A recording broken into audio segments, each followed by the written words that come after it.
Donc suite à la première partie, où se trouve Sion aujourd'hui, donc deuxième partie, le titre Sion est l'ancienne et la nouvelle Jérusalem. Dans la pensée d'une grande majorité, Sion ne serait plus sur terre. Elle ne l'aurait été que jusqu'à Jésus-Christ. Alors ceux qui pensent ainsi, est-ce qu'ils n'ont pas trop spiritualisé Sion? Est-ce qu'ils ne l'ont pas même idolâtré? La nouvelle Sion ne serait qu'au ciel, ou alors d'autres pensent qu'elle sera réhabilitée au moment du retour du Seigneur, c'est-à-dire elle sera réhabilitée sur sa terre natale, sur la terre d'Israël. Alors avant de répondre, il y a deux choses importantes. La première, c'est pour pouvoir argumenter, il ne faut pas avoir des idées ou des connaissances pointues sur le sujet, mais bien un esprit de révélation que seul Dieu donne à qui il veut. C'est lui qui choisit avant tout. Il donne non pas pour que l'on domine sur les autres, il donne non pas pour que l'on passe pour être un docteur ou un savant de la foi, mais pour que nous soyons reconnaissables à ses combattants, à un peuple qui délivre les captifs. La deuxième chose, c'est que nous devons comprendre comment et pourquoi la petite histoire, et ici c'est notre petite histoire, est cachée dans la grande histoire. C'est vrai qu'en Sion, on renferme la grande et la petite histoire. En Sion, il y a la Sion déserte, celle qui possède des terres brûlées, un lieu de désolation. Et puis, il y a aussi la nouvelle Sion, une terre où on y voit une fertilité, elle irradie par sa beauté. Et on n'oublie pas que cette terre aussi possède une forteresse. La force de Dieu, c'est la cité de David. C'est celle de Dieu où il a mis son trône. Et cette force n'a jamais été aussi grande et aussi élevée qu'avec sa bien-aimée retrouvée, qu'avec l'épouse de l'agneau. Une question revient toutefois. Ces deux Sions, l'ancienne et la nouvelle, sont-elles au même endroit? Avant d'y répondre, il y a plusieurs dimensions à considérer, il y a plusieurs sens à accorder à Sion. Sion possède un sens qui est spirituel. Le ciel, il est aussi vu d'un point de vue matériel, il est au-dessus de nos yeux. Et il est représenté spirituellement par l'Esprit Saint, par le Père. Le Père, c'est le Dieu unique et invisible. Et il a ses anges aussi qui sont invisibles. Mais Sion aussi a un autre sens, c'est le sens corporel. Corporel, et là, on y voit la terre en tant que matière. La terre, c'est l'identité personnelle et collective. La terre, c'est aussi un croyant. Ça peut être aussi un peuple et son identité. Et ça peut être, bien sûr, le corps de Christ. Alors, il ne faut pas oublier non plus dans le corporel la mer. La mer, elle représente un peuple, mais au sens large. Dernière dimension, le sens matériel. La matière, ici, dans le contexte, c'est la ville de Sion. C'est sa situation géographique. C'est sa situation stratégique. On appelle ça aujourd'hui la géostratégie. À la fin, en fait, Dieu rassemble tout. Dieu rassemble le spirituel, le corporel et la matière. Tout coïncide ensemble vers le même but et va par conséquent dans le même sens. Mais tout, absolument tout, est assujetti au spirituel. C'est lui qui dirige. C'est lui le numéro 1. C'est le spirituel qui commande, et puis c'est le corporel et la matière qui vont exécuter, mais conformément à celui qui commande. On va parler du spirituel d'abord. Le spirituel, Sion, dans sa forme accomplie, attention, là il y a une forme qui est accomplie, il y a une forme qui est primitive.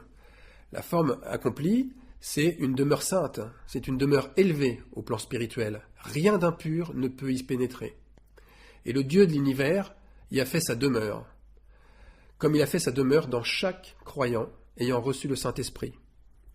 Un vrai croyant qui est né d'en haut a le temple de Dieu en lui, c'est-à-dire qu'il a le royaume de Dieu en lui. Il a donc 3 dimensions qui lui sont pleinement associées. Ces 3 dimensions, on vient de les dire, elles sont spirituelles, corporelles et matérielles. Et ces 3 dimensions se projettent sur la nouvelle Jérusalem, qui possède elle aussi 3 dimensions, mais qui porte des noms différents. Elle porte les noms de largeur, de longueur et de hauteur. La nouvelle Jérusalem a une forme carrée à la base. On lit ça dans Apocalypse 21, 16. Car sa longueur est égale à sa largeur, mais elle n'est sûrement pas une pyramide. Ça, c'est ce on la voit comme ça, représentée parfois. Elle n'est pas une pyramide. Parce que là, on oublie la dimension hauteur. En plus, la pyramide, il ne faut pas l'oublier, c'est une représentation babylonienne, qui a comme vocation d'évoquer un ordre supérieur de domination sur un ordre inférieur. Cette représentation a bien sûr intéressé fortement les pharaons d'Égypte, qui se prennent eux-mêmes pour des dieux. Et cette même forme intéresse énormément la caste d'intellectuels hautains qu'est la franc-maçonnerie. Donc la pyramide, elle désigne une fausse ascension spirituelle. Elle désigne un désir puissant d'élévation personnelle. Alors non, ce n'est pas cette forme. La forme qui est indiquée à l'Apocalypse, c'est la cité sainte, c'est un cube. Un cube dont les 3 dimensions sont égales.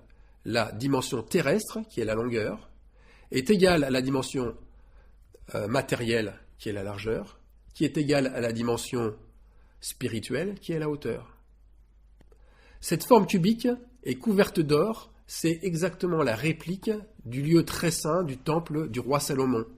Ce temple avait 10 mètres de chaque côté, il avait 20 coudées de chaque côté. On lit ça dans 1 Roi 6,20. Alors le cube, contrairement à la pyramide, c'est un symbole de stabilité. Sion est d'une stabilité parfaite. Elle résiste à tout. Elle est inaltérable, indestructible, et elle ne peut déchoir, elle ne peut tomber. Sion est à l'image de son fondateur. Elle ne change pas. Tout comme la parole du Créateur, elle est invariable et éternelle. Alors toujours sur le plan spirituel, pour accéder au mont Sion, nous devons, et on l'a déjà vu avec la première partie, on doit gravir des marches, on doit monter un escalier. Il y a 7 marches spirituelles, au total, à gravir. Première marche, le jugement. Deuxième marche, la repentance. Troisième marche, le pardon. Et on finit, bien entendu, à la 7e marche, qui est la gloire partagée. Et cette 7e marche correspond, en fait, au palais de notre Seigneur et époux. Il y a bien, on le voit bien, spirituellement, une stature parfaite à atteindre, à acquérir, pour ouvrir la porte et ensuite pour y pénétrer. C'est au bon et fidèle serviteur que Jésus ouvrira la porte, et c'est au disciple mature, celui qui possédera les talents qu'il a reçus, mais aussi ceux qu'il aura acquis. Ça, c'est sur le plan spirituel. Maintenant, nous avons sur le plan matériel. Sur le plan matériel, est-ce que Sion est différente de la première ? La question demeure, Sion la belle se trouve-t-elle aussi sur terre, ou est-elle une cité qui n'a de réalité qu'au ciel ? La réponse, pour moi, elle est évidente. C'est aussi une réalité terrestre. Pourtant, si on y regarde à ce qui est décrit dans le livre de l'Apocalypse, cette approche, elle semble complètement disqualifiée. On y voit à première vue une cité dont les dimensions sont complètement irréelles. Pensez, 12 000 stades, ça fait 2200 km de côté. Si vous connaissez une ville terrestre qui fait cette dimension, vous pourrez la connaître. La structure, une ville avec une muraille en pierre précieuse et une ville d'or pur, semblable à du verre pur. Là, on est dans un autre monde, dans un autre univers. On peut même aller au Qatar, on ne va pas trouver ça. Hein. Qui plus est, elle est habitée par le Très-Haut, qui l'éclaire jour et nuit. Et la hauteur de cette ville, elle touche le ciel. Vous imaginez une hauteur d'une ville qui fait 2200 km. Moi, je l'ai un petit peu visualisé, et ça fait en fait une tour qui ferait 2 fois la dimension de la France à peu près. C'est impensable. C'est carrément impensable. Ça ne tiendrait pas. Hein. Alors, il ne faut pas oublier une chose. Si on regarde que comme ça, on sort complètement du contexte. Il ne faut pas oublier une chose, c'est qu'il y a une loi spirituelle, qui est que le spirituel a sa propre représentation matérielle. Je m'explique. Cette ville, elle ne peut pas être de la même dimension déjà que celle de la première, car à la fin, elle doit contenir tous les rachetés qui forment, ces rachetés, n'oublions pas, ils forment cette muraille faite en pierre précieuse. Le fondement de la muraille, c'est le jaspe. Et la pierre précieuse de la première église, c'est aussi le jaspe. Ça veut dire que les fondements Cette pierre précieuse représente les fondements qui sont l'enseignement des apôtres, la communion fraternelle, la fraction du pain et les prières. Et l'or de la ville, elle représente bien sûr la divinité de Dieu qui est seul maître à bord. Alors la grande muraille, elle signifie un peuple nombreux. La haute muraille, c'est sa force, la communion fraternelle. Alors c'est vrai que la représentation des choses, de ces choses-là, elle demande du discernement, car la ville de Jérusalem, elle sera au milieu de la fournaise. Bien que le cœur de cette ville, c'est-à-dire Sion, lui, il sera dans le feu, un feu qui ne dévore pas, donc un feu du Saint-Esprit. Ésaïe 33, 14. Les pécheurs sont effrayés dans Sion. Un tremblement saisit les impies. Qui de nous pourra rester auprès d'un feu dévorant? Qui de nous pourra rester auprès de flammes éternelles? Je préfère une traduction qui dit « qui ne s'éteignent pas ». C'est plus juste. La muraille qui entoure la ville, elle est représentée concrètement par les élus formant l'église épouse. Mais remarquez la dimension. La dimension, là aussi, elle est complètement contradictoire. La dimension, on a une petite muraille qui fait 65 mètres, avec une ville qui en fait 2200.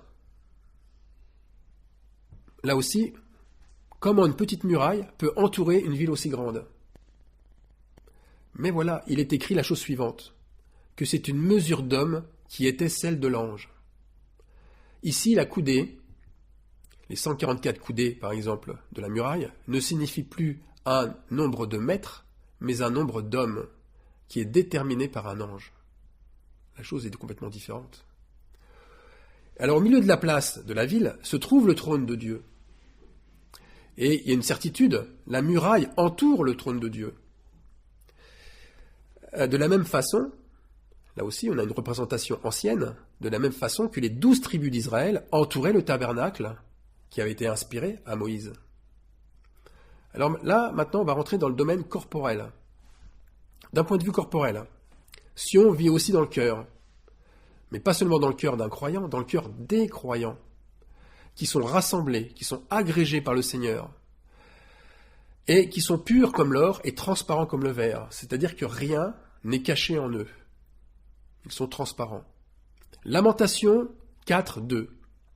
Les nobles fils de Sion, estimés à l'égard de l'or pur. Vous imaginez un peu la valeur des élus? Les fils représentent ensemble la valeur en or pur de la Jérusalem céleste. Ésaïe 66, 8. À peine en travail, Sion a enfanté ses fils. La vitesse de la construction de Sion, elle est indiquée clairement ici. À peine en travail. Comme une femme qui accouche, à peine les contractions arrivées. Des boiteux, j'en ferai un reste. De ceux qui étaient chassés, une nation puissante. Et l'Éternel régnera sur eux, à la montagne de Sion, dès lors et pour toujours. Michée 4, 7. Voilà, ici, le corps rassemblé. Le corps qui va être rassemblé à Jérusalem. Un reste. Des boiteux, des méprisés, des fils. Mais pour le Seigneur, il les couvre d'or pur. Alors, la Nouvelle Jérusalem, est-ce qu'elle est une réalité concevable matériellement ici-bas? Ce que je crois, c'est que la Cité Sainte possède en elle, d'un point de vue matériel, des montagnes, d'où sa hauteur qui touche au ciel avec ses 2200 km de haut. Il y a des habitants à cette hauteur. La Jérusalem d'origine n'a que des collines, qui pointent au plus haut à 800 mètres. C'est encore là une marque supplémentaire de sa différence. Mais je crois aussi que spirituellement, et ça c'est très important, cette hauteur montre que Jérusalem se situe à la rencontre entre le ciel et la terre. Pour être plus précis, Sion, c'est l'union parfaite entre l'esprit et le corps. Et comme dans toute représentation céleste, il existe sa propre représentation terrestre. On va prendre un exemple, les 4 êtres vivants qui sont autour du trône et au milieu du trône. Ils ont leur représentation bien réelle, on le sait maintenant, dans une assemblée de croyants dont la communion fraternelle est semblable à Actes chapitre 2. Qui aurait pensé, sans révélation, en voyant un être vivant semblable à un bœuf, rempli d'yeux devant et derrière, et ayant 6 ailes, qui aurait pensé y voir la force de la communion fraternelle? Moi je pense personne. C'est complètement irréel. Alors je crois profondément que la Nouvelle Jérusalem a sa propre représentation terrestre, et ça de la même manière. De plus, quand on prie que ta volonté Seigneur se fasse sur terre comme elle est faite au ciel, eh bien, lorsque cette prière est exaucée, alors il y a un bout de Sion qui pointe son nez, puisque le but, c'est, rappelez-vous, cette fusion parfaite entre le corps et l'esprit. Alors je pense comme Ésaïe, que Sion sera vraiment vivante et que son apparition sera visible à un moment précis. Ésaïe le donne, il dit que lorsque les fils de nos oppresseurs et les oppresseurs eux-mêmes, courbés, vaincus, nous voyons accomplir l'œuvre de Dieu, nous nommerons de leur propre bouche ville du Seigneur, cité sainte, Sion du Saint d'Israël. Je lis ce qu'Ésaïe dit au chapitre 60, verset 14. Les fils de tes oppresseurs viendront vers toi, courbés. Tous ceux qui te méprisaient se prosterneront à tes pieds. Ils t'appelleront ville du Seigneur, Sion du Saint d'Israël. Ce temps est imminent. Ce temps est vraiment très très proche. Et il correspond après leur adoption, à la manifestation des fils et des filles de Dieu. Comme dans tout mariage, il y a des témoins. Nous l'avons compris, les témoins, ce sont les enfants des oppresseurs, et ce sont nos opposants eux-mêmes. Comme nous l'a annoncé Ésaïe au chapitre 60. C'est eux aussi qui reconnaîtront et qui célébreront la cité royale. Alors maintenant, pour être appelé Sion du Saint d'Israël, c'est qu'il y a bien un lieu existant, c'est qu'il y a bien un endroit qui est reconnaissable, où se manifesteront des prodiges, des miracles, des délivrances. On a eu ce lieu déjà manifesté dans les évangiles, par Jésus-Christ. L'exemple, c'est le mont Bézéta, qui a été nommé Bethesda, au nord de Jérusalem, où chaque jour, un ange de Dieu guérissait un boiteux, un aveugle ou un malade, et où Jésus-Christ lui-même a guéri un paralytique. Où se trouve cet endroit exceptionnel sur terre? Est-ce que c'est le même endroit en Israël où se trouvait la cité de David d'autrefois? Eh bien non, assurément non. Et pour deux raisons. Et là, on va rentrer vraiment dans la révélation que j'ai reçue le mardi 7 février 2017, la nuit tombée. Elle est, pour ainsi dire, tombée sur moi comme venant du ciel. Première chose, c'est une nouvelle Jérusalem qui descend du ciel, comme avec le Saint-Esprit. Il faut bien voir cette vision-là. Or, nous savons que toutes choses deviennent nouvelles avec ceux qui naissent d'en haut. On le sait par 1 Corinthiens 5, 17. Si quelqu'un est en Christ, il est une nouvelle créature. Les choses anciennes sont passées. Voici, toutes choses sont devenues nouvelles. Alors bien sûr, sur le plan matériel comme corporel, c'est pareil. Là, il y a vraiment une profondeur dans ce verset. Alors maintenant, on va lire un autre verset qui est Apocalypse 21, 1. Et c'est là qu'arrive la révélation. Puis je vis un nouveau ciel et une nouvelle terre, car le premier ciel et la première terre avaient disparu, et la mer n'était plus. Voilà ce que le Seigneur m'a révélé. Ce verset signifie qu'Israël était la première terre, l'ancienne terre, la terre sainte, connue autrefois, et qu'elle a disparu. Israël a disparu dans le sens où le Seigneur, le ciel, a disparu lui aussi. Il a disparu du dessus de cette terre. Il n'est plus au-dessus de cette nation. La mer qui n'était plus, la mer n'était plus signifie que le peuple de Dieu n'est plus là, il est ailleurs. Les diasporas, les unions étrangères ont eu pour conséquence de disperser, mais aussi de mélanger les élus dans tous les peuples et sur toute la planète. Ésaïe 5,15. Je suis l'Éternel ton Dieu, qui soulève la mer et fait mugir ses flots. On voit que le Seigneur, il fait bouger la mer. Hein. L'Éternel des armées est son nom. Je mets mes paroles dans ta bouche, et je te couvre de l'ombre de ma main. Pourquoi faire? Pour étendre de nouveaux cieux et fonder une nouvelle terre.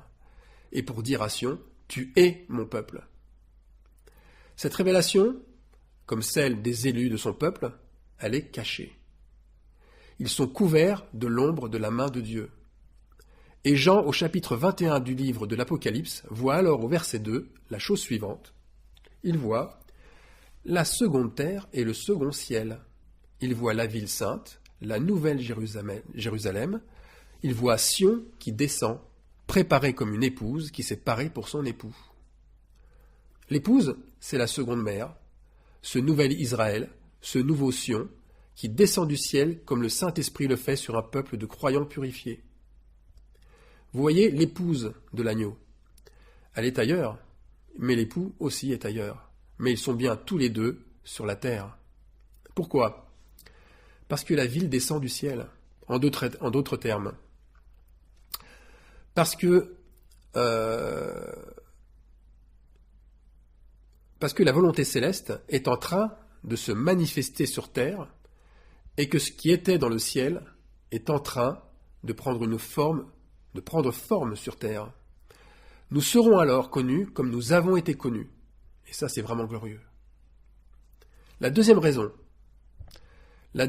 c'est que Sion est comme Israël, comme l'Église épouse. Sion est cachée parmi les nations. Il faut bien comprendre que quand Jésus cache les choses, c'est pour les révéler. Il ne dissimule pas, il cache pour révéler. Et il révèle en fait l'épouse comme une étrangère.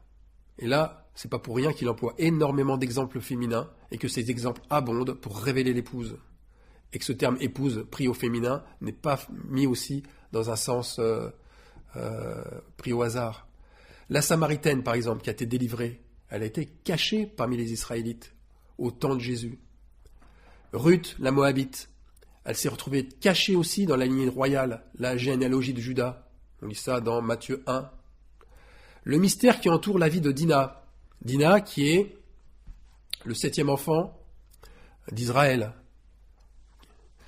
Eh bien, elle a été privée d'héritage, mais elle a retrouvé un héritage et elle a manifesté la gloire du Père. Là, je vous renvoie sur le message sur la maison d'Israël. Alors, où trouver vraiment Sion ? Où trouver ce nouveau Sion ? Où trouver cette nouvelle Jérusalem ? Cette nouvelle terre ? C'est ce que j'ai annoncé au début. C'est ce que j'ai annoncé au début du message. Il est indispensable d'en avoir la révélation. Il est indispensable d'avoir la connaissance de l'agneau. Là aussi, il s'y trouve un gros indice. Jésus dit lui-même dans Matthieu 24, 25, « Si donc on vous dit, voici il est dans le désert, n'y allez pas. Voici il est dans les chambres, ne le croyez pas. » Car Jésus, il revient avec Sion, il ne revient pas tout seul. Il revient avec sa cité sainte, il revient avec son trône entouré de sa muraille et de ses élus. C'est pas moi qui le dis, c'est Apocalypse 21, 3. Et j'entendis du trône une forte voix qui disait, « Voici le tabernacle de Dieu, avec les hommes. Il habitera avec eux, et ils seront son peuple, et Dieu lui-même sera avec eux. » Pas rien. Alors nous avons quand même des indices puissants ailleurs dans la Bible, avec le prophète Amos. Amos, chapitre 9, verset 11. « Je rebâtirai la maison de David comme elle était autrefois, afin qu'il possède le reste d'Édom et toutes les nations sur lesquelles mon nom a été invoqué autrefois. » Alors, plusieurs indicateurs très très significatifs. Premier indicateur, Édom. Édom, c'est comme cela qu'on appelait le peuple de l'autre frère de Jacob, Ésaü. Ésaü est devenu un peuple étranger. Et Jacob, on sait qu'il est devenu Israël. C'est donc un reste issu de plusieurs pays étrangers qui permettra à la maison de David de se repeupler. Ésaïe 19, 25 nous le confirme aussi. En ce temps-là, il y avait un autel à l'Éternel au milieu de l'Égypte, au milieu du pays d'Égypte. Israël était lui troisième uni à l'Égypte et à la Syrie. L'Éternel des armées les avait bénis tous les trois en disant « Béni soit l'Égypte, mon peuple, et la Syrie, œuvre de mes mains, et Israël, mon héritage. » Vous voyez, la bénédiction, est-ce qu'elle n'est pas tombée en premier sur des peuples étrangers avant de tomber sur celui d'Israël ? Israël arrive qu'en troisième position. Paul, pour revenir à quelque chose de plus récent, Paul, dans l'Épître aux Galates, va même dans ce sens. Il parle d'Abraham et de la foi, et il dit « Abraham crut à Dieu, et cela lui fut imputé à justice. » Et Paul continue en rajoutant ceux qui ont la foi sont fils d'Abraham. Dieu a justifié les païens par la foi. Par conséquent, toutes les nations sont bénies en Abraham. Alors cherchez. Cherchez dans les pays étrangers où on invoquait autrefois le nom de Jésus. Puis cherchez aussi une maison qui a été rebâtie comme celle de David, comme celle de la première Église. Des hommes, des femmes qui vivent en communauté de biens, qui vivent en communauté d'amour, qui invoquent le nom de Jésus sur leur vie et qui partagent le pain avec les nécessiteux. Alors c'est vrai, la chose elle reste difficile. Il y a tellement de nations qui peuvent répondre à ce critère. C'est Jésus, bien sûr, c'est Jésus qui va nous donner encore des indices très pertinents. Matthieu 24, 27. Car, comme l'éclair part de l'Orient et se montre jusqu'en Occident, ainsi sera l'avènement du Fils de l'homme. En quelque lieu que soit le cadavre, là s'assembleront les aigles. Bon, il y a d'autres versions qui disent un petit peu différemment, mais on va rester là-dessus. Premier indice. Le tonnerre a grondé en Orient, en Israël. Rappelez-vous, l'éclair qui part de l'Orient, c'est la première terre et c'est le premier ciel. Et maintenant, l'éclair est passé en Occident. Le tonnerre gronde en Occident, vers l'ouest. C'est le second ciel et la seconde terre. Ensuite, deuxième indice, l'autre indicateur, c'est un rassemblement d'aigles. C'est donc un rassemblement d'élus. Et ces élus sentent le cadavre. Ils sentent la mort. Pourquoi ? Parce qu'ils sont morts à eux-mêmes. Parce qu'ils ne marchent plus par la chair. Qu'ils ont crucifié. Ils ont crucifié leur passion et leur désir. Ils marchent par l'esprit. Alors en France, autrefois en France, on invoquait souvent le nom de Jésus. Très, très souvent. La France était la patrie d'un peuple bouillant, d'un peuple protestant, d'un peuple qui s'est opposé à l'antéchrist religieux, qui s'est opposé même en sacrifiant sa vie. Il protestait contre l'idolâtrie, il protestait contre le culte de la Vierge, il protestait contre l'enrichissement d'une partie du clergé. Ils étaient contre le mensonge de la religion qui pratiquait le commerce des indulgences. Eh bien, ce peuple bouillant d'autrefois, il prêchait une religion respectant les quatre écrits des évangiles, les écrits des 4 évangiles, et ils incitaient les populations à lire la Bible dans leur propre langue régionale. Résultat, ils ont été fortement persécutés. À tel point qu'entre 1650 et 1780, donc plus d'un siècle, 300 000 Huguenots ont immigré en Grande-Bretagne, en Suisse, en Hollande, aux États-Unis ou encore au Canada, avant et surtout après la révocation de l'édit de Nantes. C'est une loi promulguée par Louis XIV. Ce décret royal interdisait aux protestants de se réunir et de faire des cultes entre eux. Et il les obligeait à se convertir à la foi catholique sous peine de mort. Et je fais une petite parenthèse pour dire que c'est ce qu'on aura bientôt ici avec la laïcité. Donc c'est un peuple nombreux d'élus qui avaient été ligotés, réduits à l'esclavage, à un esclavage religieux, et rejetés pour beaucoup, et enfin réduits à l'exil par cette révocation du roi Soleil. Savez-vous par ailleurs que l'apôtre Paul, quand il s'adressait aux Galates, il avait devant lui des Gaulois. Il avait des Gaulois qui étaient venus émigrer en Asie mineure. Il s'adressait à un peuple issu de France, qui était devenu stérile. Il n'enfantait plus. Là aussi, il faut le prendre dans le sens spirituel, c'est-à-dire qu'il était devenu improductif et qu'il n'avait plus le Saint-Esprit qui descendait sur eux. Mais il leur a dit une chose, il leur a dit de se réjouir, et il a prophétisé sur eux. Paul a prophétisé que les enfants de la délaissée seraient plus nombreux que les enfants de la mariée. Il invoquait, en fait, là, ici, un réveil d'une grande ampleur sur ce peuple. Il disait la chose suivante. Pour vous, comme Isaac, vous êtes enfants de la promesse, des fils issus de la femme libre, de la Jérusalem d'en haut et libre. C'est notre mère. Galates 4, 21. Vous voyez la mère, la nouvelle Jérusalem. Eh bien, elle se réconcilie avec le Père céleste. l'union du ciel et de la terre, comme je l'ai dit juste avant. Alors sur ce sol français, j'ai vu la mer, j'ai vu notre nouvelle terre, j'ai vu la nouvelle Jérusalem, j'ai vu le nouveau Sion qui descend du ciel. Et je le sais depuis juin 2014. Ce sera sur ce sol stérile, là où les enfants de la délaissée sont les plus nombreux, que sonnera la trompette du grand combat des élus. Ce peuple, il va reconstituer la muraille de la ville, puisque chaque élu fait partie des 144 coudées.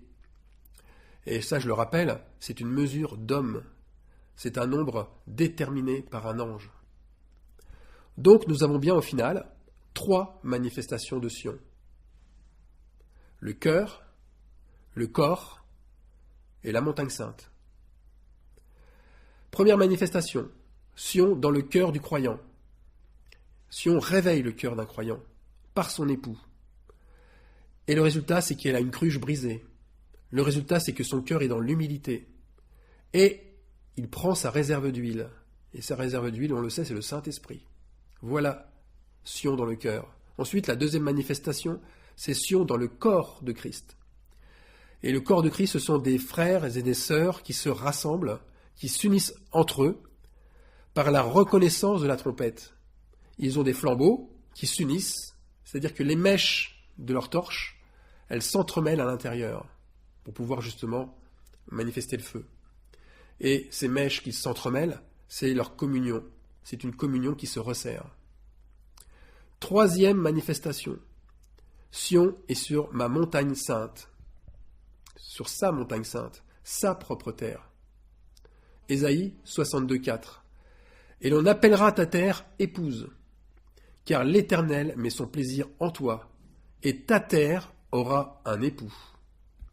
Cette terre est un lieu physique, c'est un lieu précis de rassemblement des élus, qui sont comme attirés par notre époux.